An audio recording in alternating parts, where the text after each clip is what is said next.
我操 ，Hello， 欢迎来到我们出餐后的喜剧派。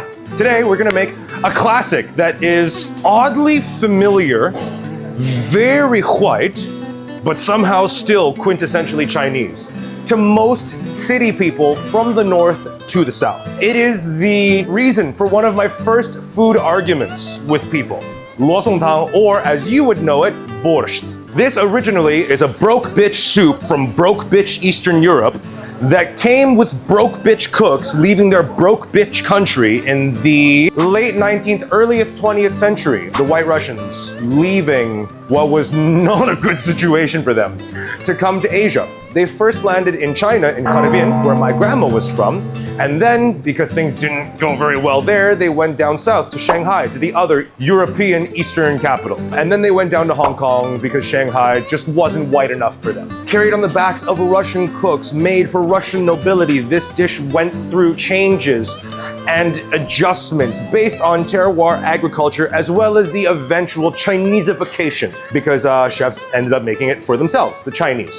So today, we are going to make two versions. One is the one that looks more Hong Kong-y and Shanghainese, and the other one is the one that I would have grown up with, which is actually more akin to traditional borscht. So, the ingredients are as follows. A bunch of root veg, i.e. potatoes, beetroot, for one version, not the other. We have onions, we have carrots, Chinese celery, thyme and rosemary if you so wish, garlic, tomato paste, canned tomatoes or fresh, depending on you, and we have cabbage. These are cow's heart cabbages. Use whatever cabbages you wish, and I have 2 liters-ish of beef stock over there. So far, so good, so white. And we'll talk a little bit about how it became Chinese later in this video. You start off with your beef. This is an oxtail. It is fresh off the ox, freshly peeled and still turgid and priapic and tumescent. Do not try to cut in between the joints because you will fuck your knife up. Look around until you find an opening in the oxtail and then you just slice through it. If you're not used to seeing oxtail like this, feel free to buy it frozen, pre-sliced from the butchers. It's up to you. But if you can, I recommend you do buy a whole oxtail so that you can experience disassembling it yourself. 用牛尾的这个是你说的原来的版本吗？原来 is with pork. The Slavic cow used to this day, the Simmentala, is actually a Swiss cattle moved over there via Switzerland. Ukraine and Russia, they don't really have cows. No cow wants to live in that climate, right? So it used to be pork, and then it came here, and we had a lot of huangniu, so we used beef. Yeah. So over here, I have my disassembled oxtail and some beef brisket. This is very old cow, very flavorful and very tough. Perfect for our uses today. So, fuck the beef off to the side whilst we work on the veg. Your mirepoix or sofrito or lasagne. Where we're from, these 3 things are all separately vegetables that we eat. They're not just for flavoring. So we cut them chunky because we still want to identify them in the soup.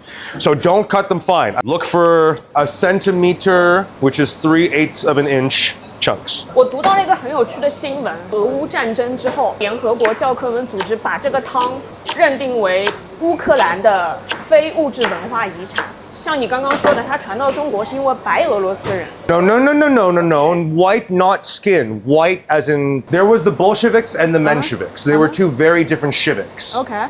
So there was the people who liked having a Tsar and the people who didn't like having a Tsar, right? So there was the Bolsheviks, the Reds, who won, and the Mensheviks, who did not win, who had to leave. 1917年。The White Russians. 严格意义上是哪个现代的国家的？严格意义上来讲 nobody knows.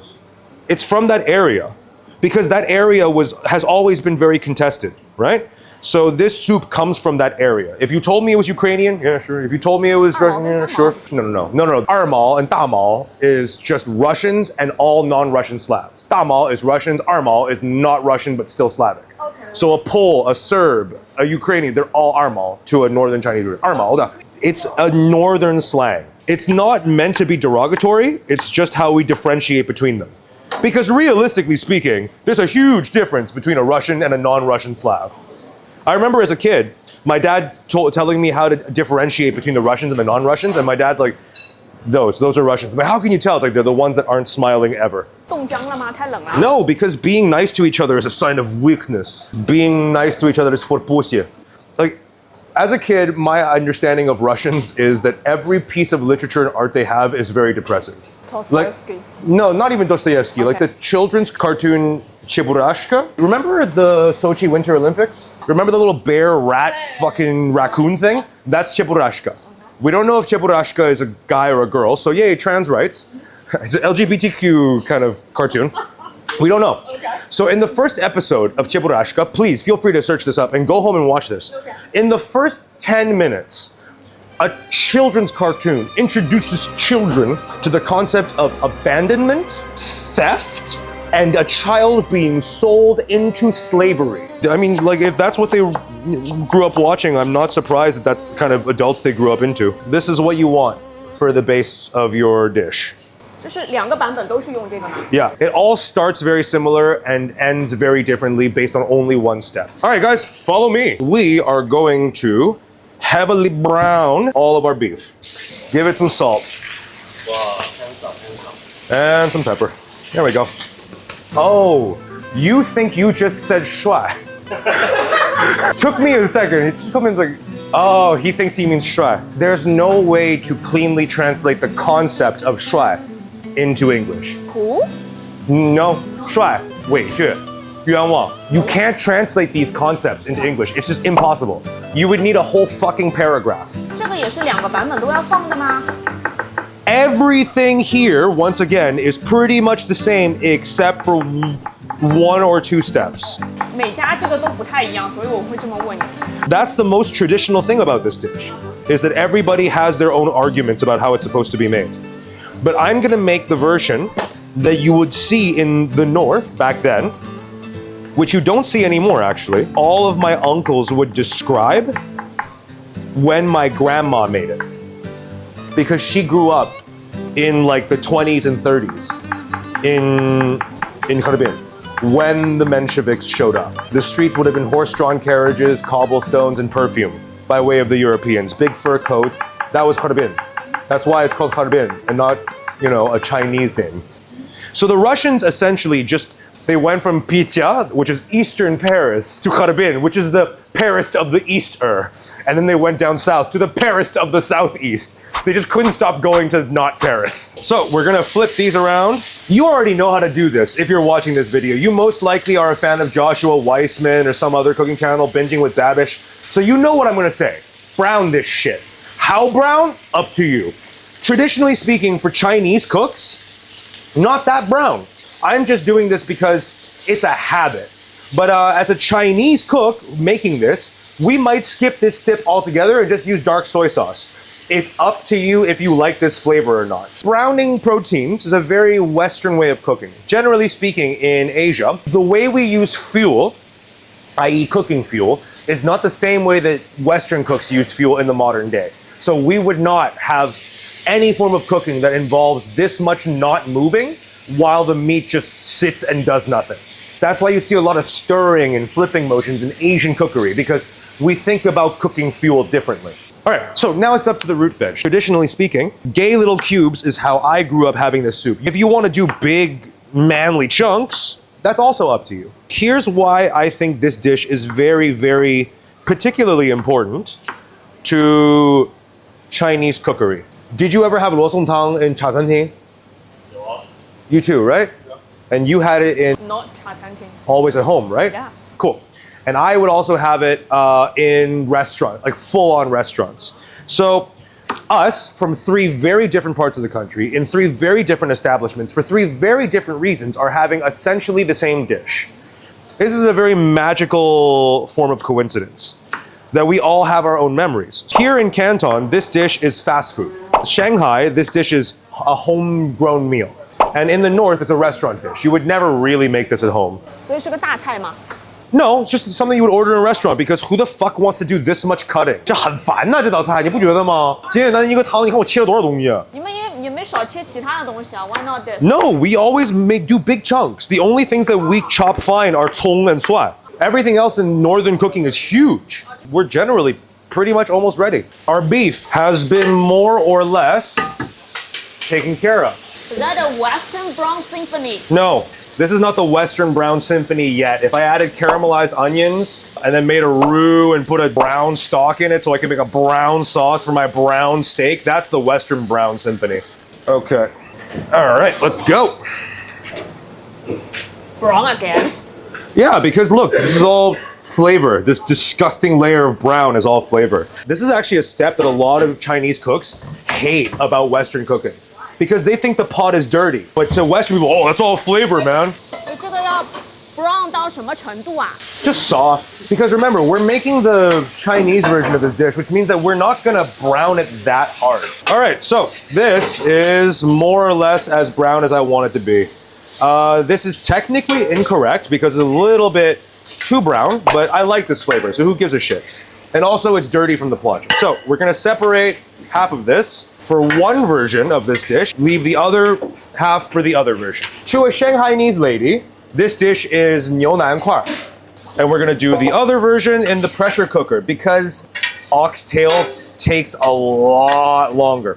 So we're gonna do the oxtail in the pressure cooker and we're gonna do your version in the rondo. So, Shanghainese version. Here's where things get a little bit annoying to Western-minded cooks. In here is going to go fuck ton of tomato paste. This is where the color and the disgusting tomato-ness comes from.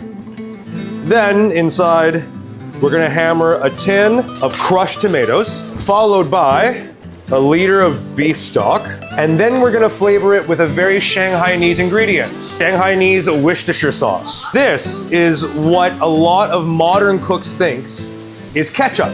And I'm telling you right now, traditional old Shanghainese borscht is made with Shanghainese Worcestershire sauce. The difference between this and your Western Worcestershire sauce is it's vegetarian and it's also lighter in flavor.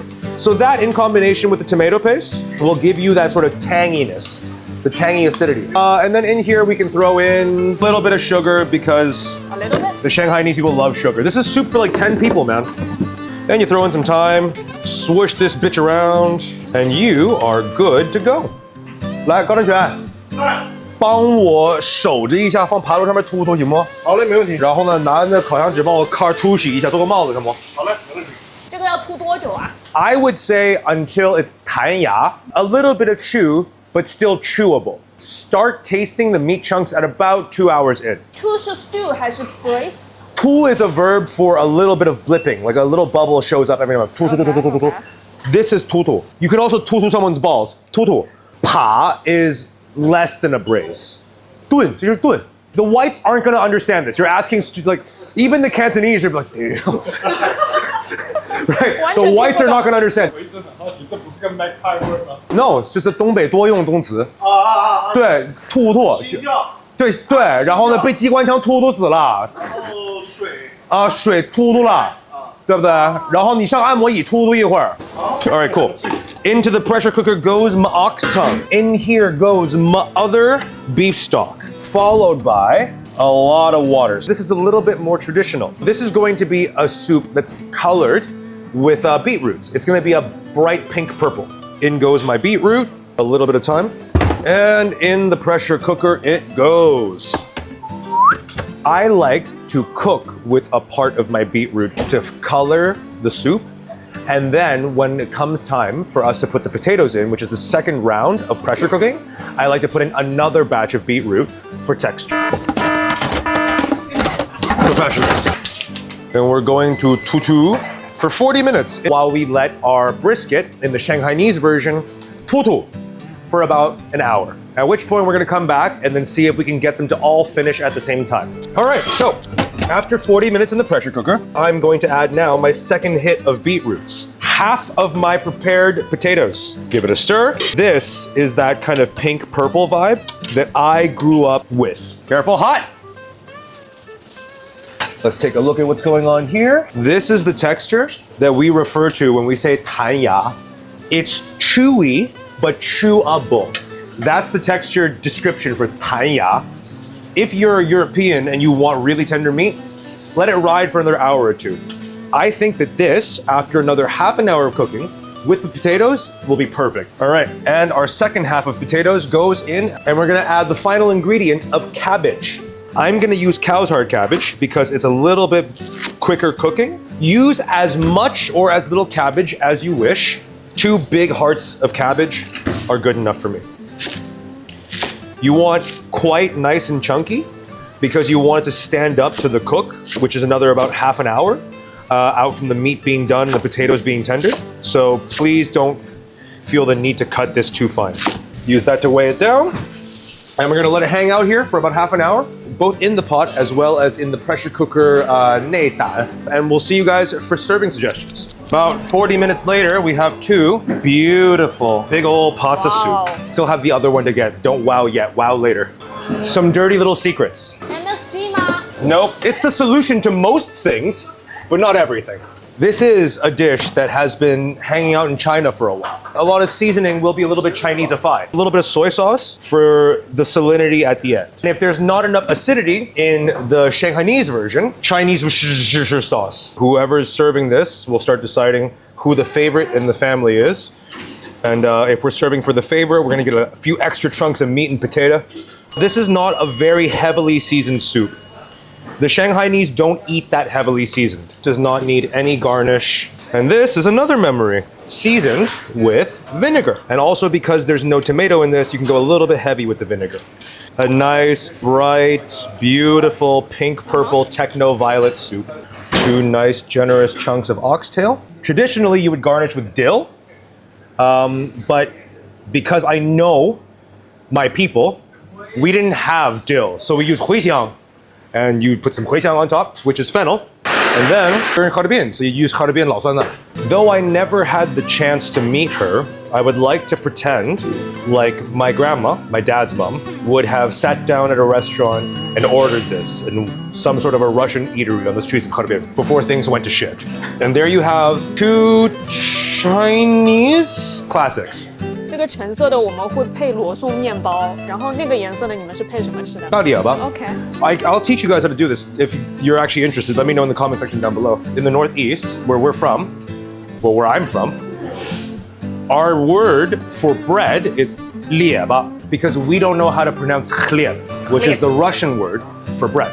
There's a lot to talk about. Like a lot of people think that Chinese food is just steamed buns and bullshit and rice. But that's not true.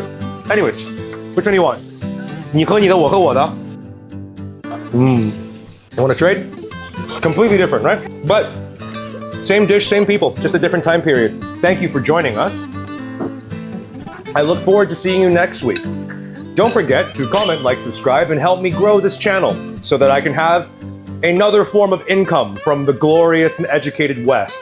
I look forward to arguing with you in my comment section and saying inflammatory and slightly racist statements, all while bringing you food that you may or may not know about already. Take care, guys. Thanks for watching. I'll see you for the next one.